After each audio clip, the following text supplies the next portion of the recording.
हाँ जी प्यारे बच्चों, अज का अपना अगला टॉपिक है यूनिट 3 चों लाज ऑफ मोशन चों Newton third law of motion.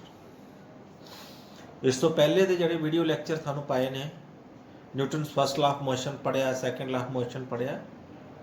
First law of motion की पढ़िया आप, it is also called a law of inertia. मीनस जब तक बॉडी रेस्ट के विच है रेस्ट च रहेगी, जे बॉडी मोशन च है तो मोशन च ही रहेगी। कदों तक? जो तक कि कोई बाहरी फोर्स बॉडी के उत्ते एक्ट नहीं करती। This is first law of motion. Second law of motion की पढ़े आप? Second of law of motion states that when our body force acting on a body is directly proportional to rate of change of linear momentum of a body. ठीक है ना? तो जड़ी body ते force लगती है वो किदे डायरेक्टली प्रोपोर्शनल है? Rate of change of linear momentum of the body. तो आज पढ़न जा रहे हैं असी third law of motion, Newton's third law of motion. की हुंदा Newton's third law of motion?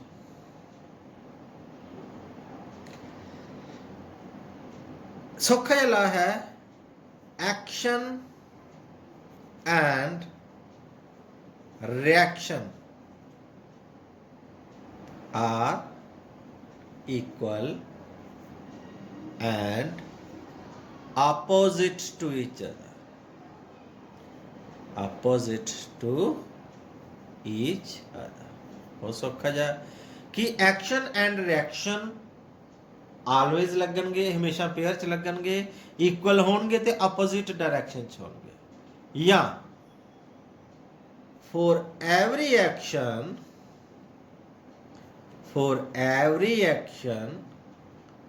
there is equal and opposite reaction.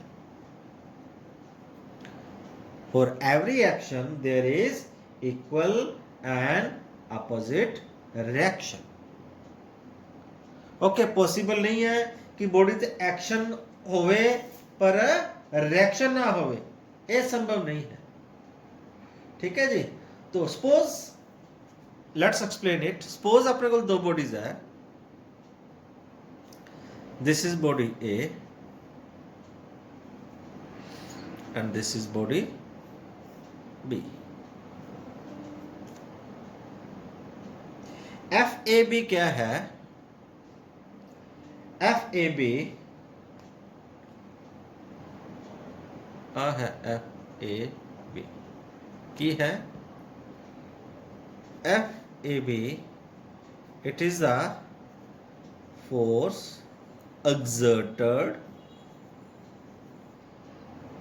on body A due to B। तो आ की है एफ बी ए। तो एफ बी ए क्या होएगा? Force on body B due to A. ठीक है जी। तो की कहा गया है कि ये दो जो फोर्सेस ने, मतलब F A B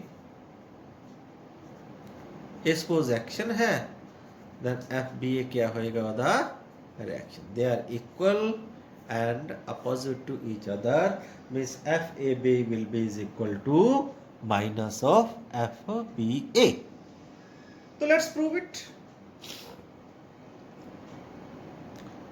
To prove this law,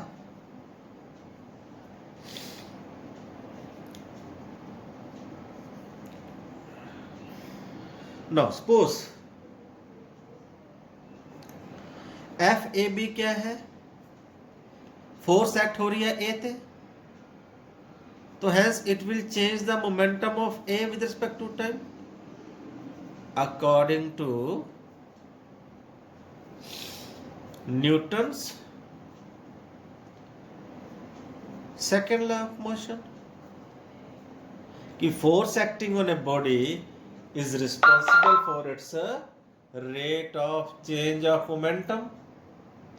तो FAB is equal to rate of change of momentum of A with respect to time, and FBA किधर बराबर होएगा rate of change of momentum of B with respect to time.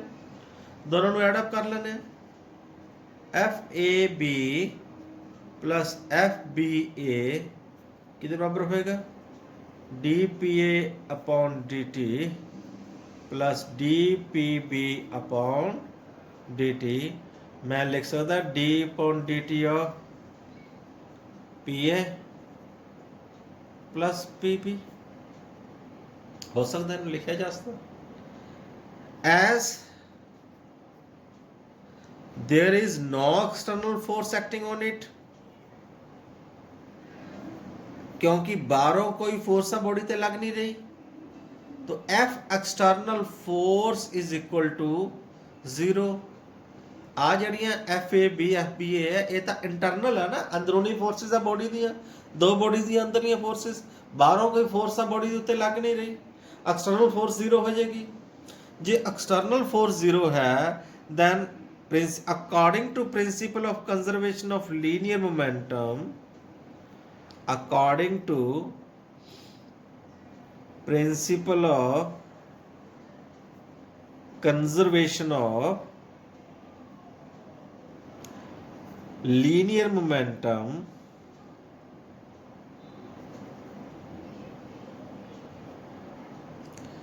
then PA plus PB total momenta should be is equal to constant. Momenta of the body constant होता है, conserved है, तो J constant है तो इसका derivative क्या हो जाएगा D upon dt of PA plus PB 0. J का डेरिवेटिव 0 है, मतलब this proof FAB plus FBA should be is equal to 0. Hence लिख सकते हैं अपन FAB is equal to minus of FBA. Hence proved. Okay, तो बड़े सौखे तरीके नाल ਅਸੀਂ प्रूफ कर सकते हाँ ये दोनों फोर्सेस की होंगियां equal in magnitude and opposite in direction. एक ही है Newton's third law of motion and its applicability. Now, let us discuss the illustrations of Newton's third law of motion. आओ डिस्कस करते हैं illustrations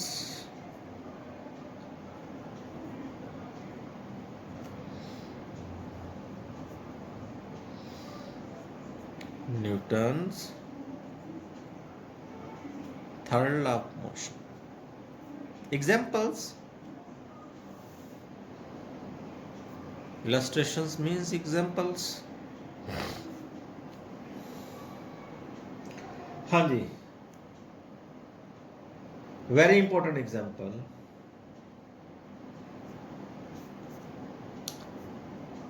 Hitting the wall.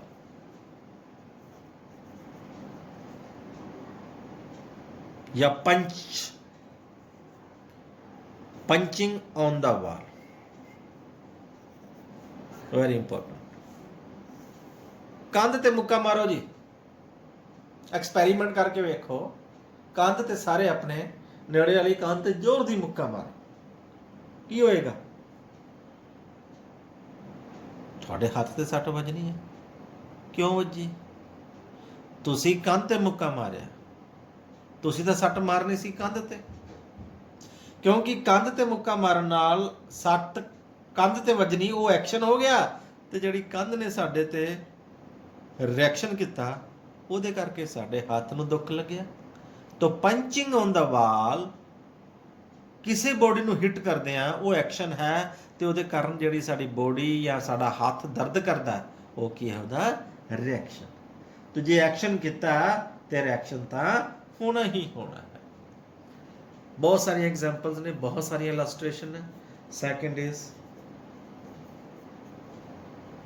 walking on the floor.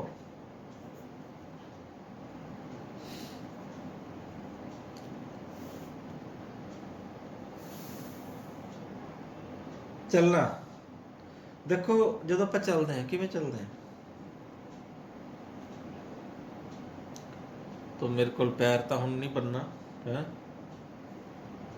लो कोशिश करना पैर बनाने ਦੀ। आ चीज़ है बच्चे पैर ਹੁਣ अपने पैर का वेट नीचे ਨੂੰ ਲੱਗ ਰਿਹਾ, ठीक है। ਇਹਦਾ ਜਿਹੜਾ लेकिन जो पैर ਨੂੰ ਚੱਲਦੇ ਆ ਜ਼ਮੀਨ ਨੂੰ ਇਸ ਡਾਇਰੈਕਸ਼ਨ 'ਚ ਫੋਰਸ ਲਾਉਂਦੇ ਆ, ਇਹ ਕੀ ਹੈ ਐਕਸ਼ਨ। तो ਇਹਦੇ ਆਪੋਜ਼ਿਟ ਡਾਇਰੈਕਸ਼ਨ ਸਾਨੂੰ ਰਿਐਕਸ਼ਨ ਮਿਲਦਾ ਜ਼ਮੀਨ। ਐਕਸ਼ਨ ਦਾ ਆਪੋਜ਼ਿਟ ਕੀ ਮਿਲਦਾ ਹੈ ਰਿਐਕਸ਼ਨ। तो ਰਿਐਕਸ਼ਨ ਨੂੰ ਦੋ ਕੰਪੋਨੈਂਟਸ 'ਚ ਰਿਜ਼ੋਲਵ ਕਰਦੇ ਆ ਆਪਾਂ। ਵੈਕਟਰ ਰਿਜ਼ੋਲੂਸ਼ਨ ਪੜਿਆ ਤੁਸੀਂ, ਇੱਕ ਹੋਰੀਜ਼ੋਨਟਲ ਡਾਇਰੈਕਸ਼ਨ, ਇੱਕ ਵਰਟੀਕਲ ਕੰਪੋਨੈਂਟ। ਜਿਹੜਾ वेट है वो साढ़े वर्टिकल कंपोनेंट के बराबर होंगे। होरिजेंटल कंपोनेंट जड़ा है एक ही है रिस्पॉन्सिबल फॉर वॉकिंग। क्यों? क्योंकि ये अनबैलेंस्ड है, ये किसी ने बैलेंस नहीं होया, इसे करके फोर्स लाने इधर नू, एक्शन करते हैं इधर नू, अपोजिट डायरेक्शन सानू रिएक्शन मिलता है। ਉਹਦੇ ਦੋ ਕੰਪੋਨੈਂਟ ਸੋਲਵ ਕਰ ਲਏ, ਇੱਕ ਹੋਰੀਜ਼ੋਨਟਲ ਇੱਕ ਵਰਟੀਕਲ। ਵਰਟੀਕਲ ਕੰਪੋਨੈਂਟ ਦਾ ਬੱਚੋ वेट ਦੇ ਬਰਾਬਰ ਹੋ ਗਿਆ, वो तो बैलेंस हो गया। लेकिन होरीजोनटल कंपोनेंट है जोड़ा अनबैलेंस्ड है, जिदे करके सानू पावर्ड फोर्स लगती है तो असीं चलते हैं। तो वॉकिंग ऑफ ए, हाँ बहुत सारी एग्जाम्पल है। Climbing up on the rope, रस्सी हुंदी है, रस्सी नूं फड़ के तुसी ਉੱਪਰ ਚੜ੍ਹਦੇ ਹੋ। ਕਿਵੇਂ ਚੜ੍ਹਦੇ ਹੋ? ਜੇ ਤੁਸੀਂ ਧਿਆਨ ਨਾਲ ਦੇਖੋ, ਤੁਸੀਂ ਕੀ ਕਰਦੇ ਹੋ, ਰੱਸੀ ਨੂੰ ਫੜ ਕੇ ਥੱਲੇ ਨੂੰ ਜ਼ੋਰ ਲਾਉਂਦੇ ਹੋ, ਰੱਸੀ ਨੂੰ ਖਿੱਚਦੇ ਹੋ ਥੱਲੇ ਨੂੰ, ਰੱਸੀ ਥੱਲੇ ਖਿੱਚ ਲੈਂਦੇ ਹੋ ਸਾਰੀ, ਉਹ ਕੀ ਹੋ ਗਿਆ ਐਕਸ਼ਨ। ਤੇ ਉਹਦੇ ਰਿਐਕਸ਼ਨ ਵਜੋਂ ਤੁਸੀਂ ਉੱਪਰ ਨੂੰ ਚੜ੍ਹਦੇ ਹੋ। ਐਕਸ਼ਨ ਥੱਲੇ ਨੂੰ ਹੋ ਰਿਹਾ ਤੇ ਰਿਐਕਸ਼ਨ ਉੱਪਰ ਨੂੰ ਹੋ ਰਿਹਾ। एक्शन है तो रिएक्शन है, ठीक है। बहुत सारी इलस्ट्रेशन है। स्विमिंग,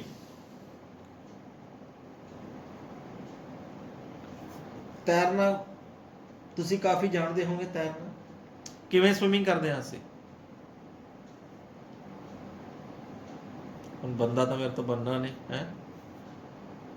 पानी नूं असीं हत्थ दे नाल की है पिछे नूं छड्डदे, एक्शन पिछे नूं, पानी नूं असीं पिछे धकेलदे हैं, या बोट करते हैं चप्पू पिछे नूं चलाने, पानी पिछे नूं मारदे ते वो एक्शन हो रहा है, तो उहदा रिएक्शन करके बंदा अगे नूं तैरदा है या बोट अगे नूं जांदी है। जे तुसीं किश्ती चों खड़ के, आ किश्ती है, किश्ती तो खड़ के छलांग लगाओगे बाहर नूं, एक्शन बाहर नूं करोगे तो बोट पिछे नूं जाएगी, क्यों रिएक्शन। बहुत सारी एग्जाम्पल ने, बहुत सारिया। और rocket propulsion, rocket propulsion, rocket ऊपर किवें जांदा है? रॉकेट दे इत्थे फ्यूल हुंदा, अग लगदी है, बर्न हुंदा, गैसेस नीचे नूं लगदियां निकलदियां ने, वो की ने एक्शन हो रहा ते उहदे रिएक्शन वजों रॉकेट ऊपर नूं जांदा। समझ आई? थोड़ा साइकिल है या मोटरसाइकिल है,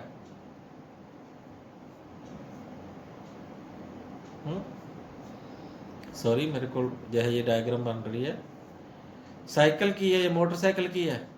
तुसी टायर नूं पकड़ के, रबड़ दे टायर नूं जमीन नूं पकड़ के एक्शन पिछे नूं करदे हो, कोशिश करदे हो, तो दे रिएक्शन वजह तुसी अगे नूं जांदे हो।